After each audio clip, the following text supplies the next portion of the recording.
Et bonjour à tous, je m'appelle Benoît Degrave, je travaille pour la société SDT Ultrasound Solutions, société belge spécialisée dans la fabrication et le développement d'appareils de mesure à ultrasons dédiés aux économies d'énergie et à la maintenance prévisionnelle.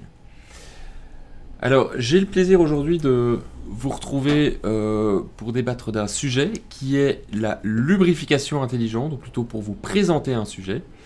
Pilier fondamental de toute stratégie de maintenance. Alors, avant de commencer, je vais essayer de replacer un petit peu la technologie ultrasonore dans un contexte. Et le premier contexte dans lequel je vais la replacer, c'est dans un contexte fréquentiel. Donc nous avons dans le son, dans les gammes sonores, nous avons trois gammes sonores. Nous avons tout d'abord tous des phénomènes qui interviennent en dessous de 20 Hz. Ce sont des phénomènes que l'on ne peut ni entendre ni percevoir, peut-être sous forme de légères vibrations, mais ça c'est ce qu'on appelle l'infrason.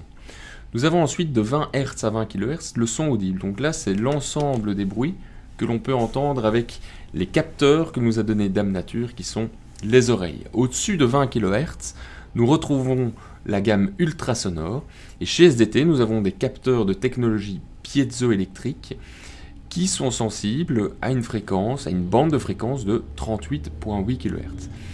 C'est un fait très intéressant parce que ça nous permet, lorsqu'on a une machine tournante qui génère plusieurs gammes de fréquences, de pouvoir vraiment ici s'affranchir de tous ces phénomènes qui pourraient venir en fait un petit peu polluer la mesure. Alors pourquoi je dis polluer la mesure? Simplement parce que les ultrasons sont sensibles au phénomène de friction, comme ceci, au phénomène d'impact, de turbulence et de décharge partielle. Alors aujourd'hui, pour traiter le sujet de la lubrification intelligente, on va bien sûr s'attarder à deux phénomènes très importants qui génèrent des ultrasons, qui sont la friction et les impacts. Je vais changer les niveaux de friction lorsque je vais venir lubrifier mon roulement, et je vais à terme avoir des impacts dans mon roulement lorsque mon roulement sera défectueux ou présentera une défaillance précoce.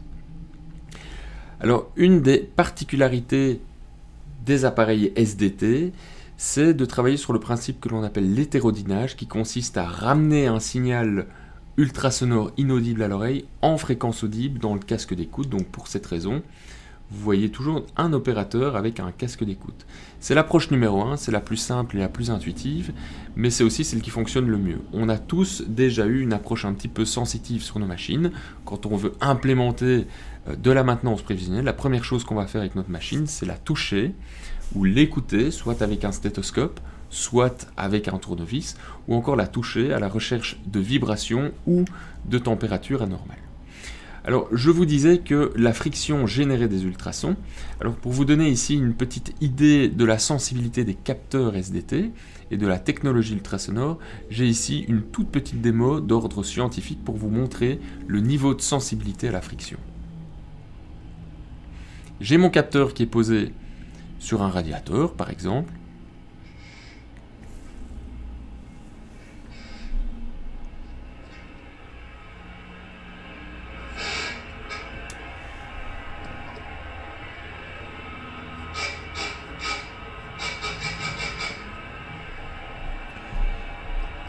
Voilà, et vous voyez ici le niveau de sensibilité de ce type de capteur, ce qui va nous être très utile sur l'application de la lubrification intelligente, où finalement on va venir lubrifier un roulement de manière conditionnelle en fonction de ses conditions de fonctionnement, et ça va nous permettre de savoir si le roulement a besoin, oui ou non, de lubrifiant et en quelle quantité.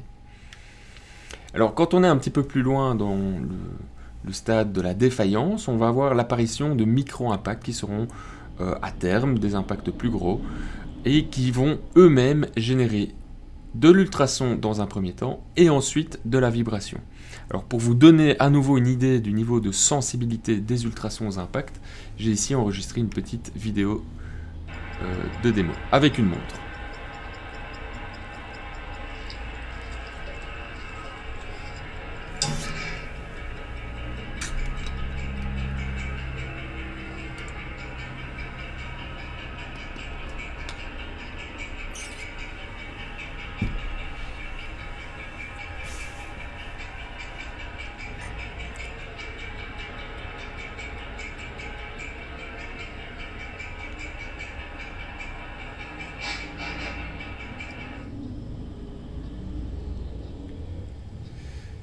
Et voilà, donc vous l'aurez bien compris, nous travaillons ici dans de l'acoustique. La raison pour laquelle j'ai fait ces petites vidéos, c'est aussi pour bien marquer la différence entre ultrason et vibration.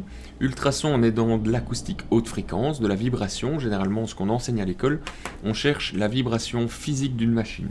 Donc dans cet exemple-ci, si j'avais posé un accéléromètre à la place d'un capteur ultrasonore et puis déposé ma montre sur le côté, il y a très peu de chances que mon accéléromètre ait été excité, tant lui il recherche vraiment une vibration physique.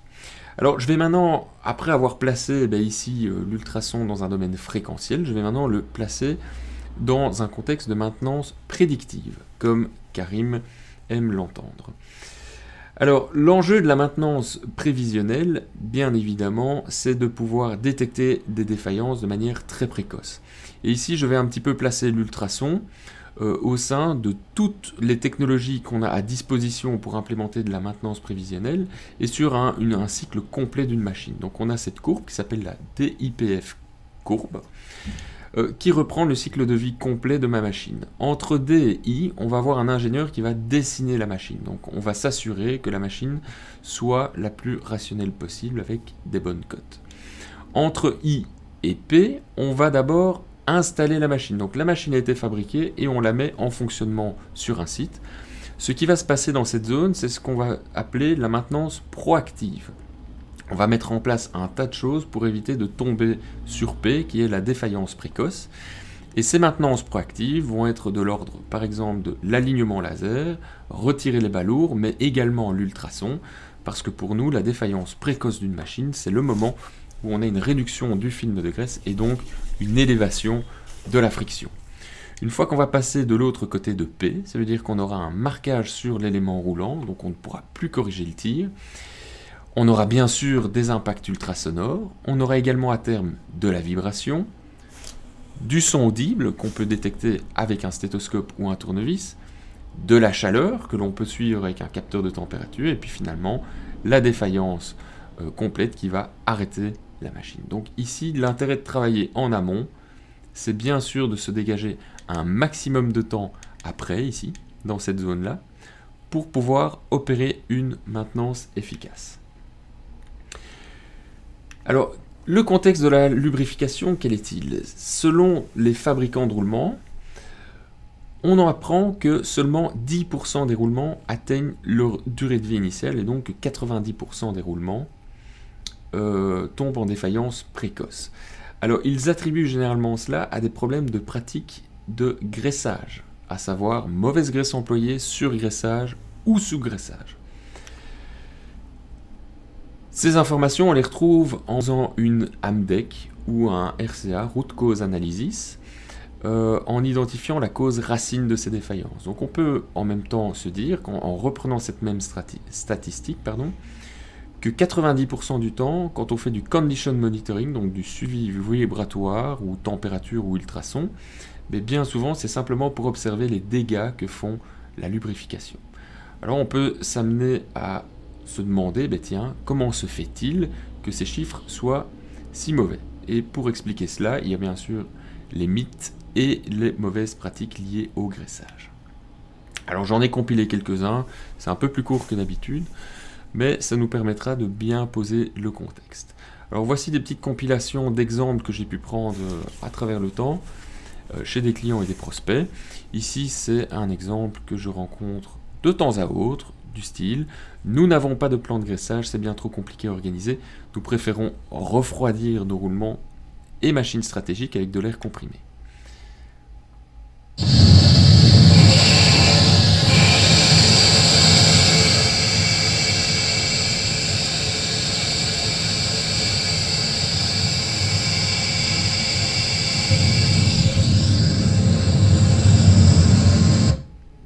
Petite parenthèse au passage, on a fait un exercice de quantification sur le coût de cette fuite d'air comprimé qui coûtait grosso modo à l'année à peu près 4 000 €. Donc dans ce cas-ci, on a décidé de ne plus du tout graisser, mais de refroidir un roulement. Rappelez-vous la courbe qu'on a vue avant sur la durée de vie d'une machine. Quand une machine chauffe, c'est qu'on est très proche de la défaillance. Donc dans ce cas-ci, il vaut même mieux l'arrêter et remplacer plutôt que refroidir. Autre réflexion que je reçois souvent sur le terrain, c'est ça vient souvent des graisseurs, hein, qui nous disent « Je sais que quand je dois graisser un roulement, si la graisse ne sort pas du palier, c'est que je n'en ai pas mis assez. » Alors ça, c'est un mythe que l'on rencontre souvent, et qui est vraiment dramatique pour une machine. Pourquoi ? Surgraisser un roulement, c'est avant tout venir le mettre en pression interne, et à terme, on va augmenter la température du roulement et la friction. Quand on surgraisse, en fait, on vient augmenter la friction. Pour comprendre cela, c'est très facile, il suffit d'imaginer un jogging que l'on veut faire de 10 km.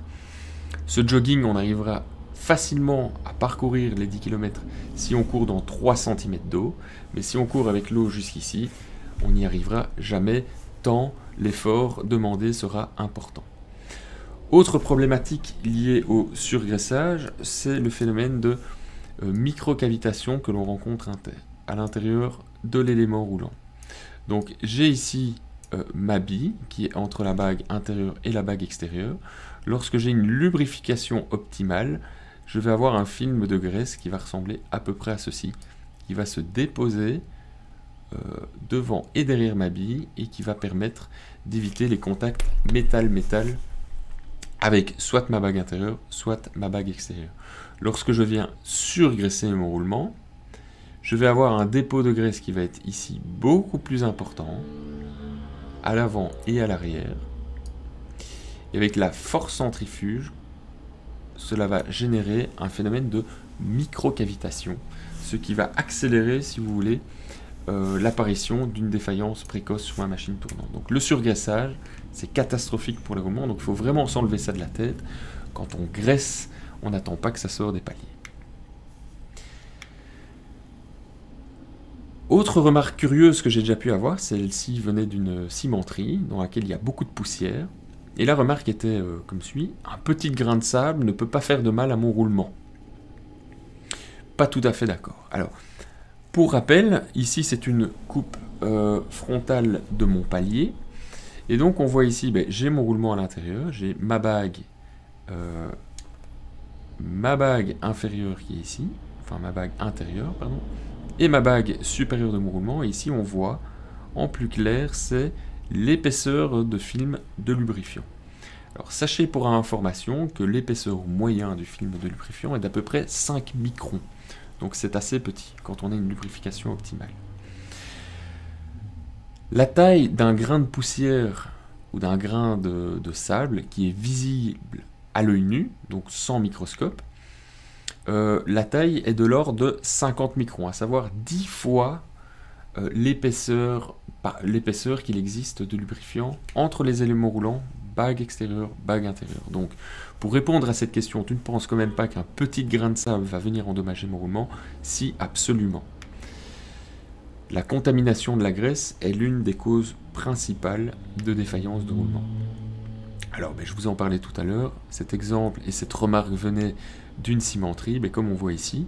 Alors ça, c'est petite parenthèse, pensez-y à chaque fois, nettoyez correctement le nipple de graissage avant de procéder à une opération de lubrification, de graissage de vos éléments roulants.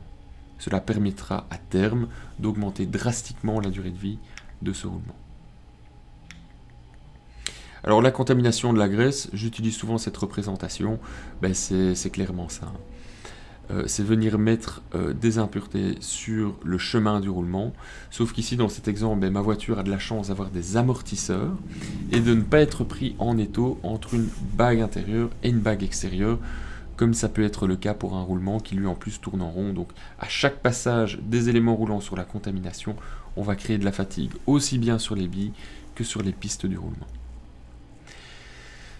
Alors ça, ce sont quelques mythes que j'ai compilés qui sont directement liés au graissage. Il y a un autre phénomène que l'on peut imputer aux mauvaises statistiques liées à la fiabilité du roulement, qui est le graissage périodique. Le graissage périodique est pour nous la meilleure manière ou la manière la plus simple de s'organiser dans un quotidien, de se dire voilà, j'ai un calendrier dans lequel je vais prédéfinir des quantités et des points de graissage, mais bien souvent, ce graissage périodique s'avère bien loin de la réalité et très difficile de mise en œuvre. Alors ici, on retrouve parfois des propositions de graissage périodique sur des plaques signalétiques de fabricants de moteurs. Et ici, on voit une qui est assez curieuse.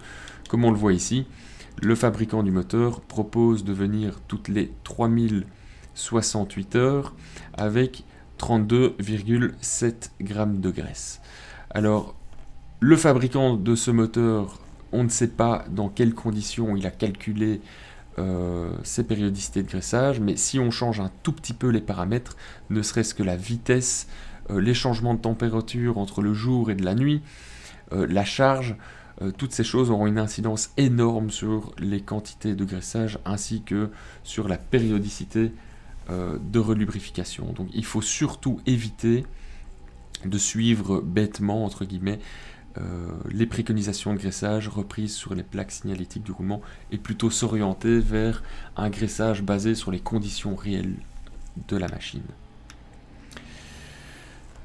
Alors, parfois on a beau avoir un plan de graissage périodique avec des quantités bien définies, mais bien souvent ce qu'on voit c'est que on prévoit parfois dans cet exemple les 10 grammes de graisse qui correspondent peut-être à 10 coups de pompe à graisse sur le terrain, et bien souvent ce qu'on voit c'est que le graisseur, lui, au feeling, c'est un sentiment naturel qu'on retrouve très souvent, on pense toujours que parce qu'on en met plus, c'est mieux.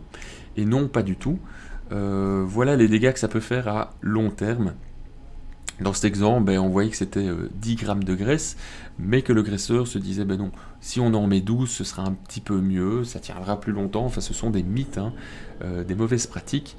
Mais ça fait chaque fois un delta de 2 grammes, et 2 grammes sur 10 graissages, ça représente 20 grammes, et donc de bout en bout, ça fait de très gros surgraissages et de gros dégâts sur des machines ici, d'autant plus quand il s'agit de moteurs électriques. À un moment, la graisse doit s'échapper quelque part et va être poussée dans le stator du moteur. Alors, on voit en plus qu'elle est toute noire, cette graisse a complètement brûlé. Autre exemple de graissage périodique qu'on rencontre malheureusement bien souvent sur le terrain. Nous avons mis fin aux tournées de graissage car elles prenaient trop de temps. Désormais, nous avons équipé nos machines de graisseurs automatiques. Alors moi, je n'aime pas du tout cette approche parce que c'est la meilleure manière d'oublier un moteur. Tu dis, oui, on met des graisseurs automatiques et on n'y touche plus. Et ça diminue aussi beaucoup les rondes d'inspection visuelle qui peuvent être très pratiques pour découvrir des problèmes. Alors dans ce cas-ci, on voit un moteur avec 2 graisseurs automatiques qui ont été réglés sur les préconisations constructeurs, donc sur la plaque signalétique du moteur. Malheureusement, cette plaque signalétique ne prenait pas en compte les conditions de fonctionnement qui, dans ce cas-ci, on voit il y avait 2 pompes en parallèle qui fonctionnaient chaque fois à des intervalles différents, à chaque fois une semaine l'une, une semaine l'autre. Et donc, au bout du compte, quand on ouvre le moteur, effectivement, il est en mode de défaillance. Et quand on fait une root cause analysis ou une AMDEC, on se rend compte qu'à nouveau, il était surlubrifié. Donc, méfiez-vous. Des graisseurs automatiques, je n'ai rien contre, mais ça demande un ajustement presque quotidien pour matcher avec les conditions de fonctionnement du moteur. Encore un exemple ici sur 2 pompes qui sont différentes, mais qui ont exactement la même vitesse, même charge, même puissance. Et on voit ici, quand on fait une mesure simplement du condition monitoring, un relevé de mesure ultrasonore, on voit que la pompe qui ne dispose pas de graisseur automatique se porte bien mieux avec un delta de 20 dB. Comme on voit ici, on a 22 sur cette pompe-ci et 42 sur l'autre, donc un delta de 20 dB et présence de choc sur cette pompe-ci. Donc dans ce cas-ci, il aurait peut-être mieux fait de garder un graissage manuel pour garder une maîtrise complète des quantités de graisse et des périodicités. Alors, une des conclusions ici, c'est que le graissage périodique, si on l'attribue au corps humain, parce qu'une machine c'est un petit peu comme le corps humain, ou plutôt l'inverse, le corps humain est une machine, et notre corps humain, la manière de l'entretenir, on doit s'hydrater. Et on ne boit pas 2 verres d'eau toutes les 2 heures parce que la science nous le recommande, on boit 1 ou plusieurs verres d'eau quand le corps en a besoin et en fonction de l'activité qu'on a. Si on reste couché toute la journée devant Netflix, ben, on va consommer moins d'eau, on va en boire moins. Par contre, si on fait un jogging de 10 km, comme je l'ai dit tout à l'heure, le long de la plage, eh ben, on va consommer plus d'eau, il faudra plus s'hydrater. C'est exactement pareil pour les machines, il faut prendre en compte leurs conditions de fonctionnement pour leur donner la bonne quantité et la bonne périodicité de lubrifiant. Alors là on en vient, donc là j'ai posé un petit peu le contexte, les raisons de ce contexte qui n'est pas génial, et ici voilà une piste de solution proposée par SDT qui s'appelle le LubExpert. Donc le LubExpert permet d'écouter le graissage au travers d'un capteur et de venir optimiser les quantités de graisse et à terme, avec une vue hélicoptère, de pouvoir mieux ajuster les périodicités. Alors ici je vais vous faire écouter un graissage ultrasonore en direct, c'est un des cas de figure qu'on peut rencontrer sur le terrain.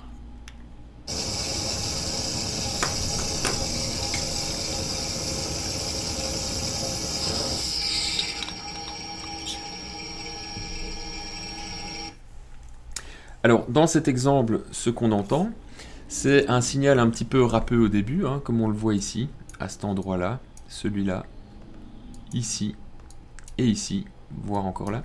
J'ai des contacts non périodiques métal-métal entre les éléments roulants, bague intérieure et bague extérieure. C'est ce qui va, à terme, créer de la fatigue sur mon roulement. Là, on était dans un scénario de sous-graissage, et on vient, comme vous le voyez juste ici, on vient injecter une quantité de graisse lambda sur le roulement, et on voit après qu'on élimine en fait tous ces phénomènes de micro-impact. Alors là, c'est un des scénarios possibles liés au graissage, hein, qui est selon nous un graissage réussi, parce qu'on vient avec une quantité de graisse diminuer la friction, mais il peut s'avérer aussi, dans d'autres exemples, que l'on vient surgraisser le roulement, auquel cas ce scénario serait à l'inverse. J'aurai ici une friction plus basse que la friction de finale, parce que je viens en fait surcharger mon roulement, je viens augmenter l'effort qu'il y a interne au roulement. Donc ce cas-ci, c'est un exemple de graissage réussi.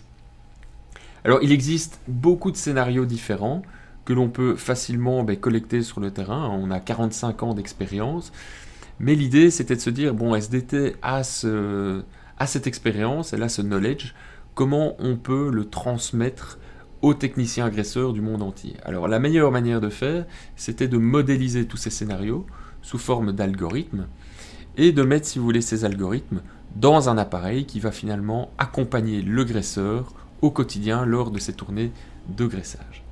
Alors ici, c'est le processus complet d'utilisation de cet appareil. Alors tout d'abord, on part d'un logiciel à partir duquel on va pouvoir créer toutes les machines que l'on doit graisser, donc tous les points de graissage, et de documenter chaque point de graissage, en disant bien sûr le type de roulement, sa taille, la vitesse de rotation, la pompe à graisse qu'on doit utiliser, et également le type de graisse que l'on doit utiliser.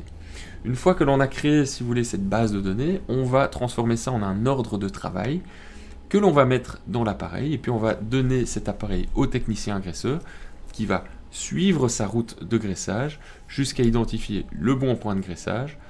De là, il pose son capteur ultrasonore. Avant de graisser quoi que ce soit, il prend une mesure pour voir dans quelles conditions est le roulement, et puis il va suivre ce que le LubExpert lui dit à l'écran, graisser, et une fois qu'il aura graissé, le LubExpert va analyser les changements de friction. Si ça diminue, il lui dira de continuer, si ça augmente, ça veut dire qu'on surgraisse, il va l'arrêter, s'il ne se passe rien, il va lui dire de continuer jusqu'à un certain stade, et s'il ne se passe toujours rien, il va lui dire d'arrêter parce que c'est signe d'une lubrification défaillante. Quand je graisse, je dois toujours avoir un changement de friction. Si ce n'est pas le cas, il y a un souci, il faut gratter. Peut-être que le tube de graissage est bouché. Et si pendant le graissage, le LubExpert détecte des impacts en arrière-plan, ça veut dire qu'on graisse un roulement défectueux. Et là, il donnera également l'information au technicien agresseur en disant qu'il est en présence d'une suspicion de roulement défectueux. Finalement, le graisseur collecte toutes ces informations sur le terrain, et puis très important, il les récupère dans le logiciel pour avoir des indicateurs de performance et pour pouvoir constamment affiner la stratégie. Alors ici j'ai une vidéo où on voit l'étape complète à partir du moment où le technicien graisseur a trouvé le point de graissage, prend sa première mesure, suit les indications à l'écran de l'appareil qui lui dit de graisser ou de ne pas graisser, et puis finalement l'analyse finale de l'opération de graissage.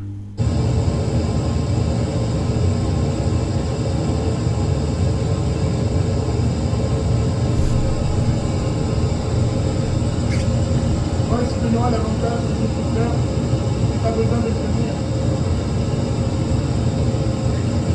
Bon.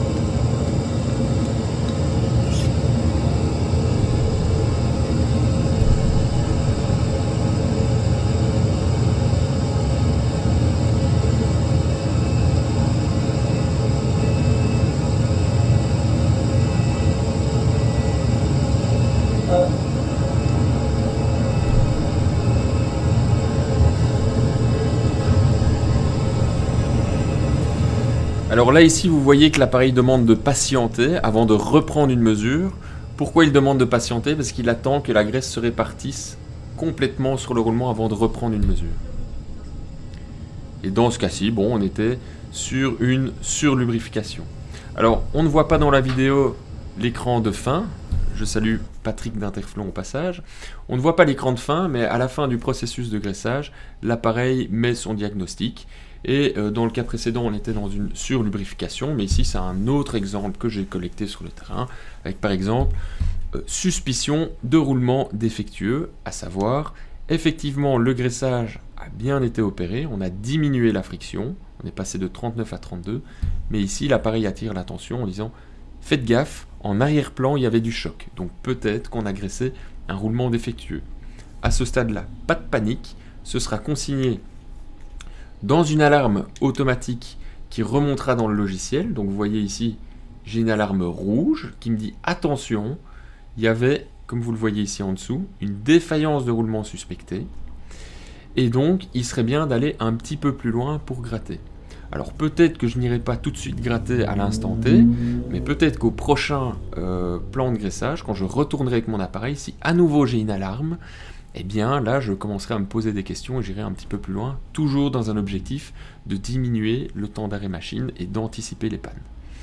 Fort heureusement, le LubExpert a un cerveau très bien pensé.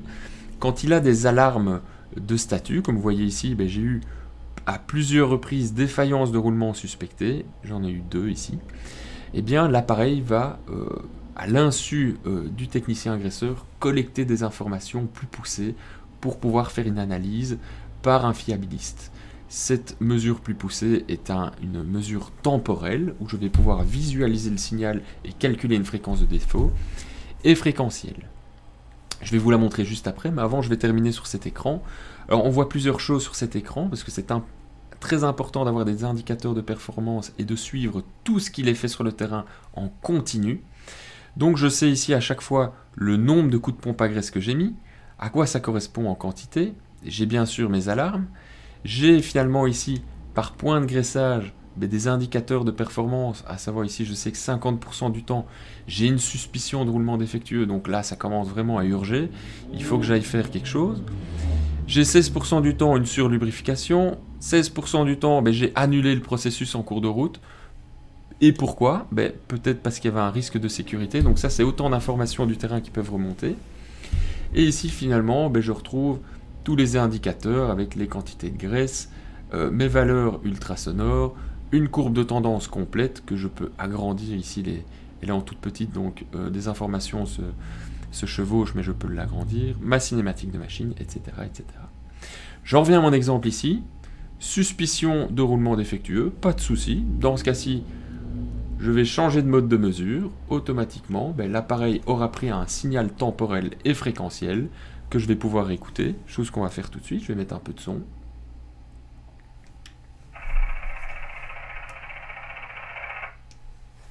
Voilà, dans ce cas-ci j'entends clairement du choc, je vais le repasser. Donc on entend du choc à intervalles réguliers, pas de souci, j'ai la cinématique complète de ma machine, j'ai les références de mon roulement, je calcule une fréquence de défaut que je peux comparer éventuellement avec mon analyse fréquentielle et je peux aller à l'étape d'après pour améliorer la fiabilité. Alors ça c'est très intéressant parce que ça permet de faire d'une pierre deux coups. non seulement j'optimise le graissage de mes roulements, je diminue les quantités de graisse généralement parce que tout est surgraissé, et en plus de ça, quand j'ai un doute, l'appareil collecte automatiquement des données que je peux partager avec la cellule fiabilité. Donc j'ai plus besoin de collecter des mesures, et puis quand j'ai une alarme, de devoir redescendre avec un autre appareil, recollecter une seconde mesure un petit peu plus poussée pour faire de l'analyse. Tout est en un. Alors évidemment, il peut se passer aussi que tout se passe très bien, hein, comme dans ce cas-ci. On voit que j'ai une alarme verte. Alors on voit que cette alarme verte ne remonte pas au niveau le plus haut, parce que moi au niveau le plus haut je vais voir les problèmes. Quand tout va bien, c'est une bonne nouvelle, mais ça m'intéresse un petit peu moins. Mais dans ce cas-ci, on voit que j'ai 100% de lubrification réussie, donc sur 2 points de graissage. Une fois je passe de 70 à 0, c'est énorme. Et une autre fois de 59 à 44. Et je retrouve à nouveau mes courbes de tendance avant et après graissage et ma cinématique. Le logiciel et la solution va bien sûr me sortir des graphes automatiques sur mes quantités de graisse pour comparer un petit peu les quantités théoriques et les mettre en parallèle avec les quantités réelles injectées par roulement.